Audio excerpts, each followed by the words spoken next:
My name's Kyle, I'm 31 years old, and I love grandmas, especially yours.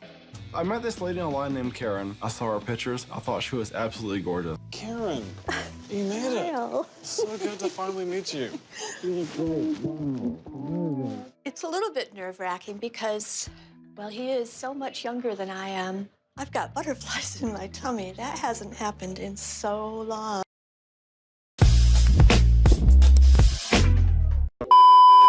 My name is Shannon. I'm 20 years old, and I'm addicted to drinking gasoline.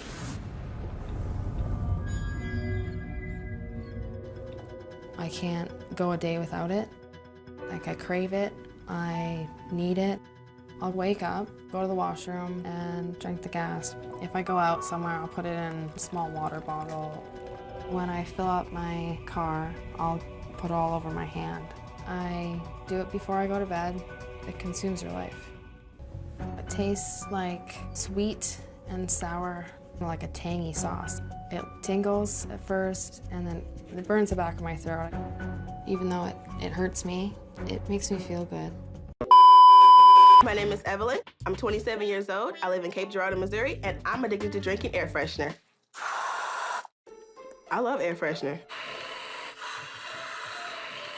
There are only two ways that I have my air freshener. One is straight out of the can. The can has to be extremely cold. I make my tongue into a bowl so it'll catch it, or it has to go over crushed ice. So we just spray it over the ice, and then you just eat it from there. There's a feeling when I eat it, it's a sense of completion, like I found it. That craving is gone. It's okay now. I work at a furniture store. I use air freshener at work no matter what time. Whether I'm opening the store, closing the store, or finishing up a sale, I will have it there. My employee, Evelyn, is a rock star at her job, but has a very strange addiction to air fresheners. Evelyn's addiction to air freshener doesn't really hinder her work performance that I've ever seen.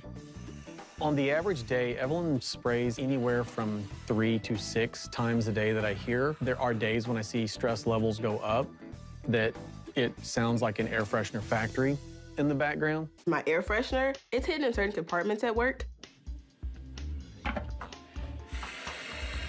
By the cash registers where I'm always at, that's where I have it. And at my desk, of course, it's gotta be on hand. As long as she get an air freshener, it's a good day at work. But for the most part, they're cool with it.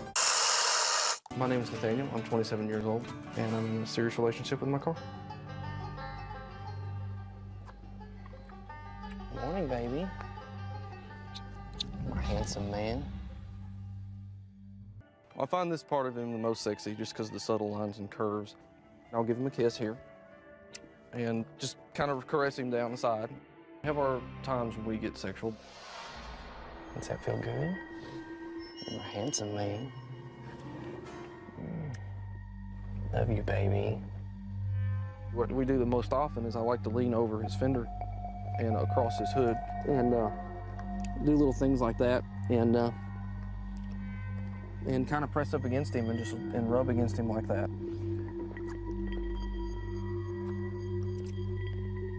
One of his more bold positions is for me to be underneath him. He really likes that. It's very special to make love to Chase. My name is Julius. I'm 62 years old, and I'm addicted to balloons. My love for balloons is also a sexual love.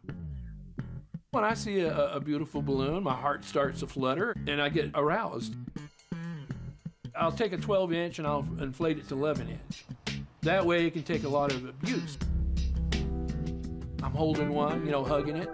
I'll kiss it, and it's like being in heaven. I mean, don't you like to hug and kiss a woman that you love? There's lots of people out there that feel the same way as I do about balloons. But there's two groups of the lunar group. You got the poppers that get aroused by popping balloons, and you got your non-poppers. I'm a non-popper.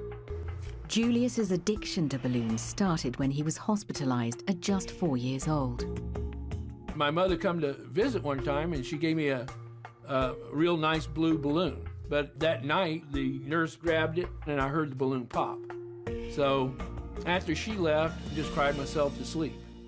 Since then, the sound of a balloon popping devastates Julius, and he even rescues balloons he believes to be in danger. I'll go to car dealerships and do what I call a balloon rescue. When they set them out early in the morning, they're really beautiful. And as the sun bakes on them, they get really dull, misshapen. I feel, you know, like I give them a second chance at life.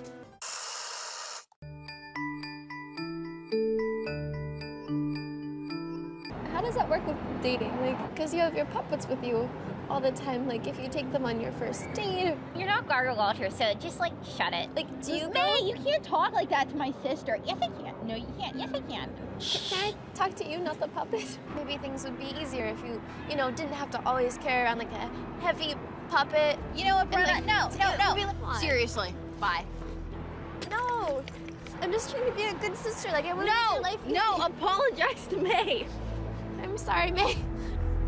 April is a little crazy. I know that because I live with her. So how much time would you say you spent with them? Spend a lot of time with them. This is May Wilson. How are you doing? Hi, May. I'm here today because April is crazy. I'm with her because I feel bad for her. So May looks a lot like you, I noticed.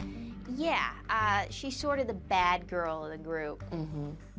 Can we put May away and just talk between the two of us? Okay, bye, May. Nice to meet you, May.